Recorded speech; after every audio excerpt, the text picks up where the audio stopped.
Good morning students. आज की online class में आप सभी का स्वागत है। बच्चों, जैसा हम पढ़ रहे थे कि दर्पण के विषय में हमने गोली दर्पण के विषय में पढ़ा था कि गोली दर्पण दो प्रकार के होते हैं, अवतल दर्पण और उत्तल दर्पण। और प्रत्येक दर्पण में कुछ बिंदु होते हैं, जैसे फोकस बिंदु, वक्रता त्रिज्या, वक्रता केंद्र। तो आज उसी के आगे पढ़ेंगे। तो हमारा सबसे पहला टॉपिक है फोकस दूरी और वक्रता त्रिज्या में संबंध। ये अक्सर परीक्षा में प्रश्न पूछा जाता है कि फोकस दूरी पर वक्रता त्रिज्या में क्या संबंध है, या इस पर आधारित प्रश्न सवाल आ जाते हैं एग्जाम में। तो देखिए क्या संबंध है कि किसी दर्पण की फोकस दूरी वक्रता त्रिज्या की आधी होती है। ठीक है, दर्पण की जो फोकस दूरी होती है, आपने देखा होगा कि यदि दर्पण मान लीजिए अवतल दर्पण ये है, अगर इसका वक्रता केंद्र यहाँ है तो फोकस बिंदु यहाँ होता है। तो किसी दर्पण की फोकस दूरी जो होती है वक्रता त्रिज्या की आधी होती है। मतलब अगर वक्रता त्रिज्या 10 सेंटीमीटर है तो फोकस दूरी 5 होगी। अगर फोकस दूरी 4 सेंटीमीटर है तो त्रिज्या 8 हो जाएगी। तो सिंपल सा इसमें रिलेशन है F बराबर R बटे 2, या 2 को इधर पक्षांतर कर दें, तिर्यक गुणा कर दें तो 2F बराबर R। ठीक है, और देखिए इसमें मुख्य बात है कि अवतल दर्पण की फोकस दूरी और वक्रता त्रिज्या ऋणात्मक होती है। हम पहले ही पढ़ चुके हैं कि अवतल दर्पण जो है फोकस बिंदु और केंद्र इस तरफ होता है और इस तरफ की दूरियां हमेशा ऋणात्मक होती है। इसलिए अवतल दर्पण में फोकस दूरी और वक्रता त्रिज्या ऋणात्मक होती है, जबकि उत्तल दर्पण में ये दाहिनी ओर होता है, इसलिए इसकी वक्रता फोकस दूरी वक्रता त्रिज्या धनात्मक होती है। ठीक है, इसी पर आधारित एक प्रश्न है, जैसे एक गोली दर्पण की वक्रता त्रिज्या 20 सेंटीमीटर है तो इसकी फोकस दूरी कितनी होगी। हमको दिया है वक्रता त्रिज्या, इसको R से व्यक्त करते हैं, R बराबर 20 सेंटीमीटर है। फोकस दूरी कितनी हमें ज्ञात करना है। तो सूत्र लिखा F बराबर R बटे 2। सूत्र में मान रखा R बराबर 20, तो F बराबर आ गया हमारा 10 सेंटीमीटर। अतः ये सिंपल सा प्रश्न है। इसी प्रश्न पर आधारित एक दूसरा प्रश्न है जो आपको खुद करना है। उस उत्तल दर्पण की फोकस दूरी ज्ञात कीजिए जिसकी वक्रता त्रिज्या 32 सेंटीमीटर। बिल्कुल सिंपल क्वेश्चन है, बिल्कुल इसी की तरह आपको ये हल करना है। ठीक है, नेक्स्ट टॉपिक आता है हमारा रेखीय आवर्धन।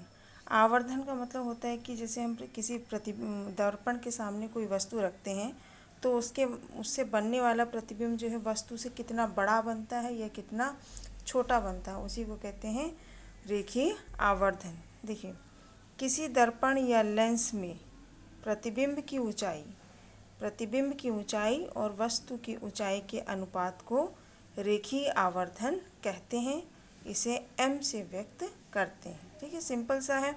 किसी दर्पण या लेंस में प्रतिबिंब की ऊंचाई और वस्तु की ऊंचाई के अनुपात को रेखीय आवर्धन कहते हैं। इसे m से व्यक्त करते हैं।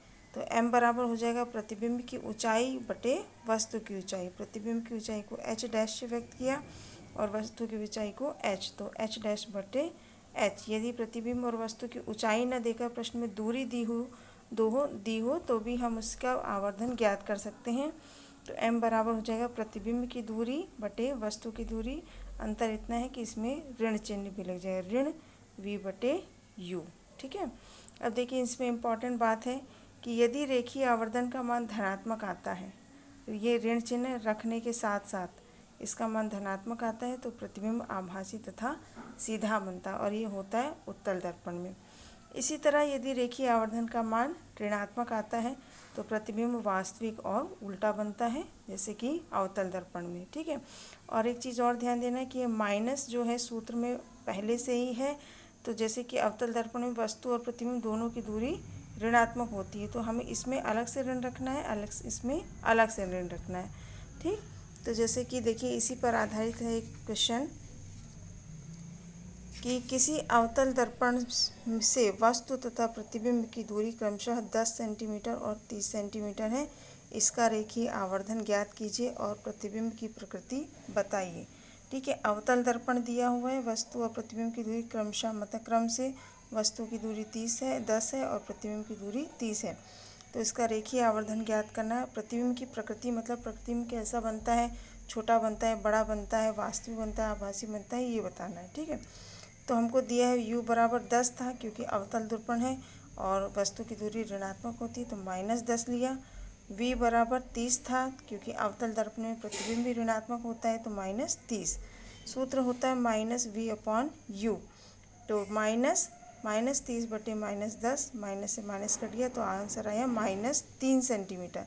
अब देखिए ये ऋणात्मक आया है, इसका मतलब प्रतिबिंब जो होगा वास्तविक होगा, उल्टा बनेगा और प्रतिबिंब वस्तु से 3 गुना बड़ा बनेगा। ठीक है, 3 का मतलब है प्रतिबिंब वस्तु से 3 गुना बड़ा बनेगा। देखिए इसमें इम्पॉर्टेंट बात, यदि आवर्धन का मान 1 हो तो प्रतिबिंब वस्तु के बराबर बनता है, मतलब प्रतिबिंब और वस्तु की दूरी समान हो तो इसका मतलब प्रतिबिंब वस्तु के बराबर बनता है।